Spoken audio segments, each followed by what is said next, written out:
on va parler de la critique de la série d'Obi-Wan Kenobi. Et j'appelle ça une introspection magnifiquement mise en scène. Alors, pourquoi une introspection? Parce que les gens ont énormément critiqué cette série. Les fans ont dit que c'est l'une des meilleures séries que la saga nous ait jamais pondue.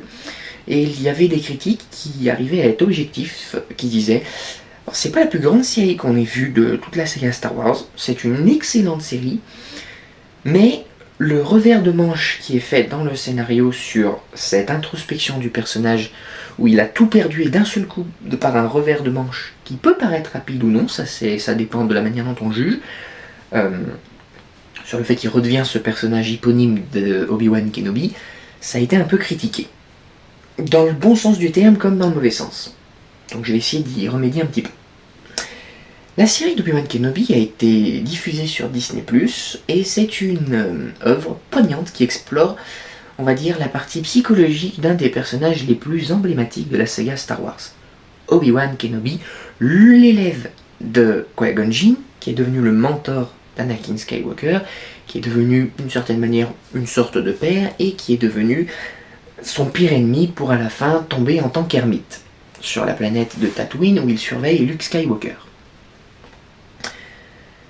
Avec un scénario qui est vraiment exceptionnellement bien travaillé, une réalisation visuelle qui est très solide pour une série. Ils ont voulu, quand ils réalisent les séries, ils font ça en fait. Ils se mettent devant des grands écrans géants, où ils balancent des gros décors que tu pourrais mettre sur un fond vert, plutôt que de faire des maquettes ou que d'aller tourner on va dire en grandeur nature. C'est des séries qui coûtent pas beaucoup d'argent, parce qu'ils veulent pas mettre beaucoup d'argent Disney. C'est là où ça m'énerve parce que ça fait un peu usine, c'est-à-dire que on met pas beaucoup de moyens, mais il faut qu'on arrive à faire une série de dingue. Putain mais...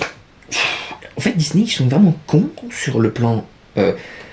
sur la manière dont comprendre l'univers de la saga Star Wars. Ils ont balancé... Ce que j'ai pas compris c'est que plus tard, je parle d'un point de vue chronologique quand il faut regarder les films, mais pas au niveau des sorties. Si je prends au niveau des sorties, quand ils ont sorti le film Star Wars 7, Le Réveil de la Force, ils ont donné je sais plus combien de milliards à comment...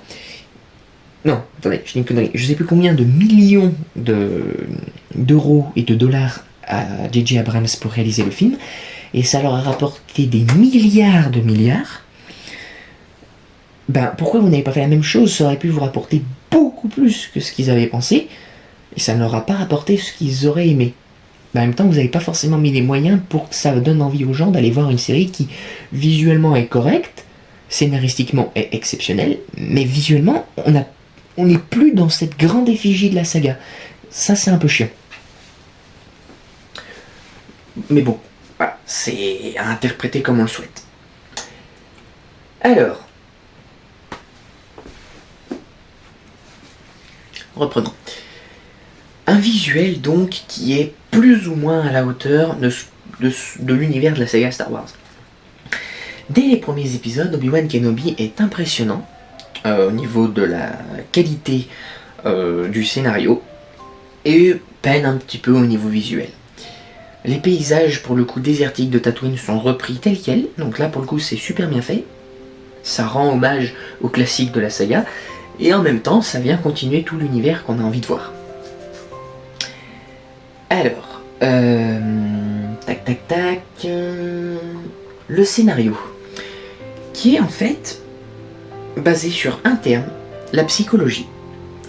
Je m'explique. Le véritable génie de cette série, il réside dans la partie de son scénario, sur le thème de la psychologie, qui ici est traité de manière très profonde et très structurée.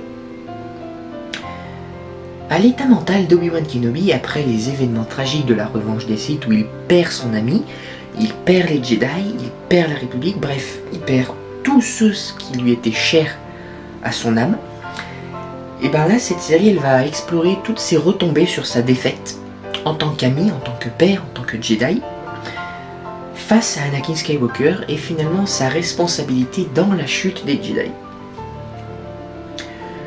Quand je dis responsabilité, c'est en fait le fait de culpabiliser et de se dire si j'avais su faire autre chose, peut-être qu'Anakin ne serait pas tombé du côté obscur. Et peut-être que tous les autres événements qu'on a vus avant ne se seraient pas produits. Du moins produits aussi rapidement. Ou pas produits tout court, en fait. Et ben ça transforme notre héros en un homme brisé, vivant dans l'ombre du passé. Et ça pendant les 5 épisodes de cette série, puisqu'il y en a 6. Attends. Oui, il y en a 6. Et ben pendant les 5 premiers épisodes, on le voit, il peine vraiment à retrouver cette âme de vainqueur. Cette âme de... Je suis un Jedi, j'ai une certaine prestance, j'ai une certaine aura, j'ai un certain charisme, et ben là, ça s'est un peu effondré. Mais en même temps, tu te dis, c'est super bien fait, parce que du coup, ça amène à une introspection qui est riche et poignante. Ici, Obi-Wan Kenobi, qui une nouvelle fois est interprété de manière magistrale par Ewan McGregor, traverse un véritable parcours émotionnel. La série ici, elle nous montre un personnage qui est rongé par la culpabilité et le désespoir, et qui a donc perdu la foi. La foi envers la Force, envers les Jedi, et envers la mission d'être un Jedi. Les premières interactions qu'a Kenobi avec, par exemple, Leia enfant, ce qui va voir Leia enfant, de toute façon vous avez vu, je vous ai mis le résumé à chaque fois, donc vous avez les éléments, ainsi que ses confrontations avec son ancien apprenti devenu Dark Vador, révèlent la profondeur de sa douleur et sa lutte à trouver une certaine rédemption. Et cette rédemption, elle va arriver très très vite. Enfin, non, pardon. Enfin, si, elle va se produire très vite, mais elle va pas arriver très vite.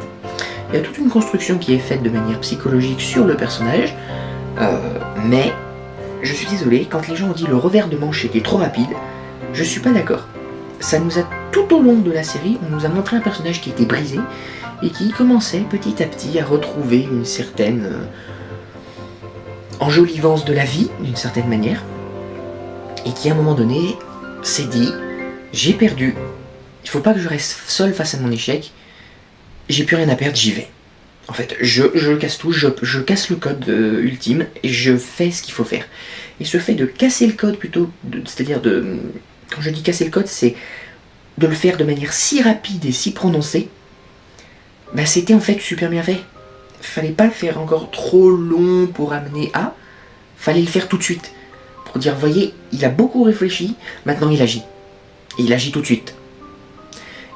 J'ai pas aimé que les gens aient critiqué ça parce que c'était en fait bien fait. Il n'y a pas d'erreur en fait, je vois pas ce que les gens n'ont pas aimé. Si c'est ce côté rapide, bah c'est que vous n'avez pas compris toute l'introspection qui a été faite sur le personnage. J'en suis navré. Donc c'est une évolution qui peut donc être qualifiée de spectaculaire. Au niveau de la richesse émotionnelle des personnages, il y a quelque chose à dire quand même. Outre le fait d'explorer la psychologie d'Obi-Wan Kenobi, toute cette partie introspection sur le personnage, et bien la série elle vient développer également avec soin les relations avec les divers protagonistes de l'histoire. Que ce soit Leia dans sa jeunesse, ou Dark Vador, qui cette fois est d'une prestance et d'une puissance juste hors du commun, ou encore la relation qu'il a avec Owen, le général Organa, et à la fin Luke Skywalker, très brièvement, ou encore avec son ancien maître Qui-Gon Jinn, et ben là c'est travaillé mais vraiment de manière bluffante. Alors, qu'est-ce qu'il faut retenir de cette série ? C'est une œuvre exceptionnelle qu'on va qualifier d'introspective et de bouleversante. Elle n'est pas simplement une série d'action et d'aventure, non, c'est une exploration profonde au travers de l'émotion. On dit toujours, je vais reprendre un courant de pensée qui est fait par les philosophes des Lumières, où ils disaient on n'atteint pas la vérité par le savoir ou la raison, on l'atteint par l'émotion. Et ben là c'est exactement ce qui est transposé là-dedans. Je sais pas s'ils s'en sont inspirés, mais en tout cas c'est ce qui en ressort. Et ça c'est magistralement travaillé. Donc c'est une série qui est puissante, à la fois en matière de scénario, de visuel et d'émotion. Et c'est bluffant. Donc très grande série, regardez-la, elle est vraiment géniale. On passe à la suite.